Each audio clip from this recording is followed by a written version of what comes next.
சந்தனம் மணக்குது, கற்பூரம் ஜொலிக்குது. சந்தனம் மணக்குது, கற்பூரம் ஜொலிக்குது. கந்தகிரி கோவில் வந்தால் நன்மையெல்லாம் நடக்குது.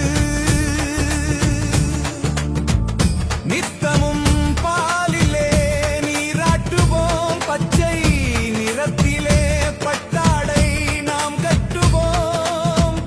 நித்தமும் பாலிலே நீராட்டுவோம், பச்சை நிறத்திலே பட்டாடை நாம் கட்டுவோம். திருநீரின் தத்துவம் தந்தை என்போம், அதில் திகழும் குங்குமத்தை அன்னை என்போம். திருநீரின் தத்துவம் தந்தை என்போம், அதில் திகழும் குங்குமத்தை அன்னை என்போம். சந்தனம் மணக்குது, கற்பூரம் ஜொலிக்குது.